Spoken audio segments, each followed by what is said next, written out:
इसका मतलब है कि मेरी सोच के लोग हैं, सिर्फ कनेक्शन नहीं हो पा रहा था, इसने वो कनेक्शन बना दिया है। That's right.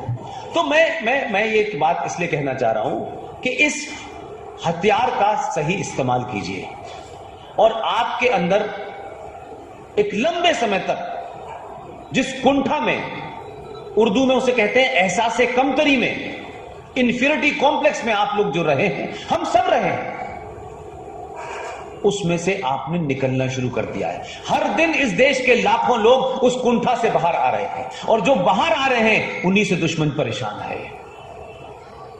इसलिए उनकी समझ में नहीं आ रहा कि जो पुष्पेंद्र अलीगढ़ मुस्लिम यूनिवर्सिटी में पैदा हुआ, जिसको कुरान शरीफ पढ़ाया, जो 12 साल पाकिस्तान रहा, सब कुछ वहां किया, इसको आखिर क्या हो गया कि ये सच बोलने लगा। मेरे सच बोलने से लोगों को चिंता है। मैं कोई ऐसी बात नहीं उनके धर्म और उनके किताब के बारे में कहता जो कहीं अलग से हो, जो लिखा है बस उतने ही बता रहा हूं। वो बता नहीं रहे आपको, और आप क्योंकि उस भाषा को नहीं जानते इसलिए समझ नहीं पा रहे। इसलिए आपने नए नए जुमले गढ़ दिए हैं, गंगा जमुना तहजीब, भाईचारा, बड़ा भाई, छोटा भाई, इससे बड़ा दुनिया में कोई झूठ ही नहीं हो सकता। लिहाजा ये जो सोच में फर्क जब आपके आता है, तो आपने क्या किया कि आप ही के प्रधानमंत्री ने ये जो कुछ आप व्हाट्सएप पे लिखते हैं, हम तो दिल्ली में रहते हैं इसलिए अंदाजा है हमको, ये जो कुछ भी आप एक दूसरे को भेजते हैं, आपको लगता है कि मेरी बात संगीता से चली गई सुषमा के पास, अनिल के पास से चली गई किशोर के पास, ये मत समझिए।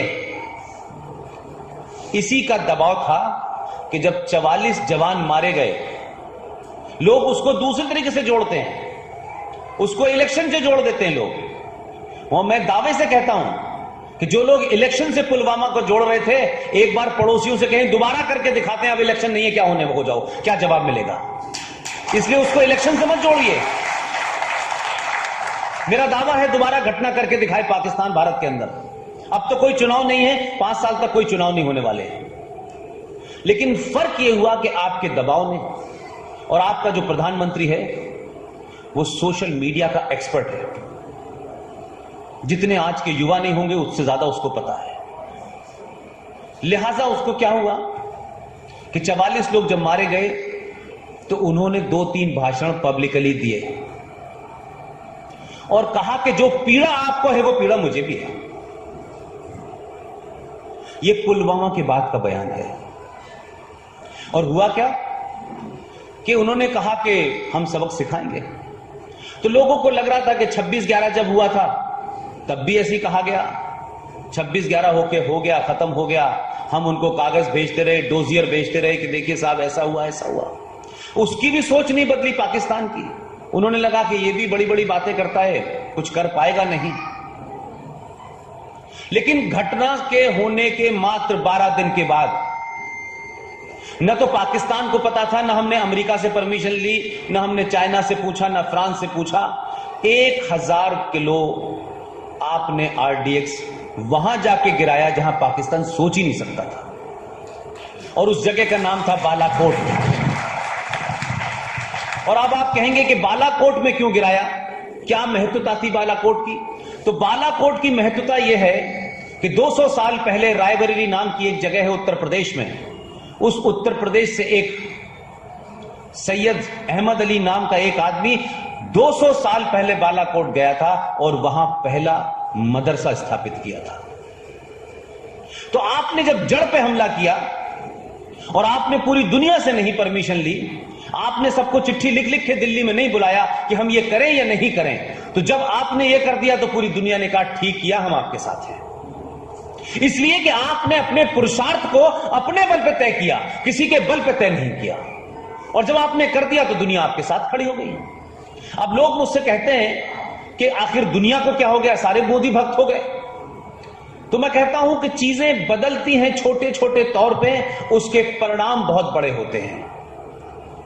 आपके पास ये खबर होगी या नहीं मैं नहीं जानता, भारत में एक राष्ट्रपति भवन है जिसमें भारत का राष्ट्रपति रहता है। राष्ट्रपति भवन में हर दुनिया के बड़े बड़े मेहमान आते हैं, रशिया का भी, अमेरिका, सब जगह के आते हैं। वहां एक भोज भी दिया जाता है। और उस भोज के बाद जब राष्ट्रपति भवन से दूसरे देशों के राष्ट्रीय अध्यक्ष जब विदाई उनकी होती है, जैसे आप लोग शॉल ओढ़ के किसी को बुलाते हैं, जाते वक्त हो सकता है आप कोई मिठाई का डिब्बा देते हो, या आप अपनी पहचान, अपने शहर की कोई किताब देते हो, या कोई पेड़ देते हो, कुछ भी देते हो। इसी तरीके से भारत की राष्ट्रपति भवन में जो राष्ट्रीय अध्यक्ष आते हैं, उनको विदाई समारोह में भारत की पहचान के रूप में कुछ दिया जाता था। आपने जिस आदमी को चुन के भेजा, उसकी ये जो है ना थॉट, ये एकदम क्रिस्टल क्लियर है, इसमें कोई अगर मगर नहीं है। अगर इस देश के लोग उसकी सोच को समझ जाएं 1% लोग, तो इसे चंद साल लगेंगे अपनी पुरानी ग्लोरी और सम्मान पाने में। भारत मां की रक्षा सिर्फ भारत मां जिंदाबाद नारा लगा के नहीं हो सकती। वो आपकी भावना है, आप प्रकट कर सकते हैं। उसने पूछा कि भारत की पहचान के रूप में राष्ट्रपति भवन की तरफ से विदेशी मेहमानों को जाते वक्त क्या दिया जाता है। मुझे नहीं पता आप में से कितनों को पता होगा, मैं अपने कई भाषण में बोलने की कोशिश करता हूं, लेकिन